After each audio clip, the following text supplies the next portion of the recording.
这个是一个什么？苹果。好大一颗，好好吃的苹果。请问你要怎么给它一个名称来描述它呢？一颗大苹果，一个大苹果。可以用一个，也有人用一颗，也有人用一粒。可是现在这发生什么事啊？妈妈说：“我今天买了6颗苹果回来。”弟弟说：“我现在想吃1个苹果。”吃完后会剩下多少苹果？你要怎么讲？5个苹果。还有呢？5颗苹果。怎么会有2种答案呢？个就等于颗。可是我们在沟通的时候，我怎么知道我这1个是妈妈买的这6颗呢？有谁可以帮我纠正一下这个题目？妈妈说：“我今天买了6个苹果回来，我现在只想吃1颗苹果。”一定都统一用个跟颗统一用个或颗，在同一个情境里面换来换去，可能不太方便。1个蛋糕，你觉得可以的就写 A。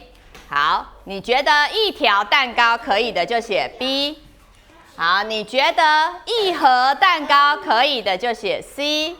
好，你觉得 D 是1块蛋糕的就写 D。好，如果你觉得可以说1份蛋糕的就写1。为什么你可以说是1个蛋糕？因为它是一个个体。它是一个个体，一个完整的，所以我们都可以称为1个。为什么你会说它1条蛋糕？因为长长的。为什么你可以说是1盒蛋糕？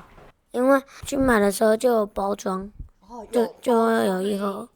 刚刚我们那是1条是完整的，没有切的。我现在要这一块哦，只有这一个切下来的这一部分，你要怎么说它？选1个蛋糕的举手。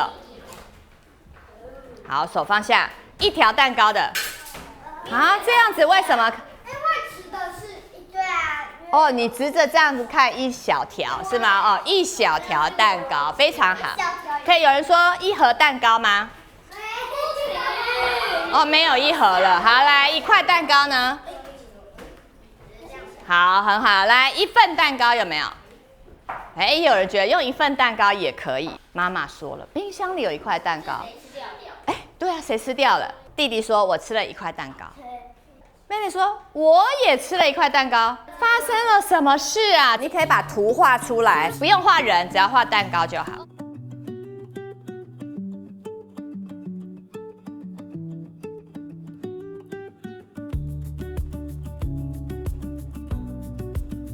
你画的是1个蛋糕，然后呢？姐姐跟弟弟各吃掉1半但是我们的用语上面又1块蛋糕又1块蛋糕，你怎么会知道它是1个蛋糕又分1人1半？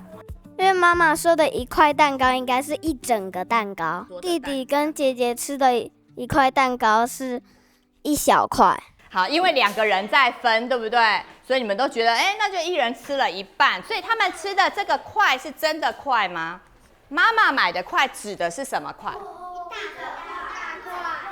？1整块1大块。那弟弟跟姐姐吃的是1人1半的大块还是小块？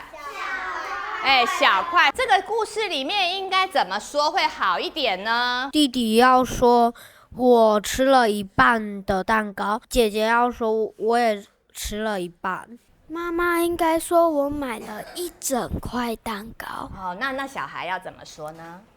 我吃了1小块蛋糕。弟弟和姐姐应该要说我吃了1/2块蛋糕。生活中相同的物品，每个人可能用不同的单位。那请问不同的物品有没有可能用相同的单位？1个苹果跟1个蛋糕。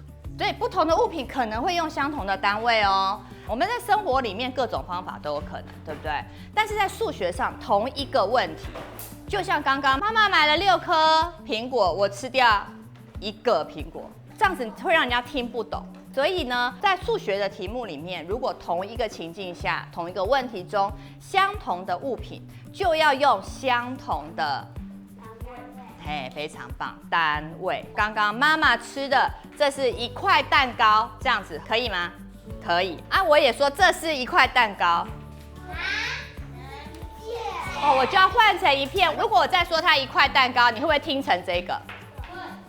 会，对不对？你就可能听成这个。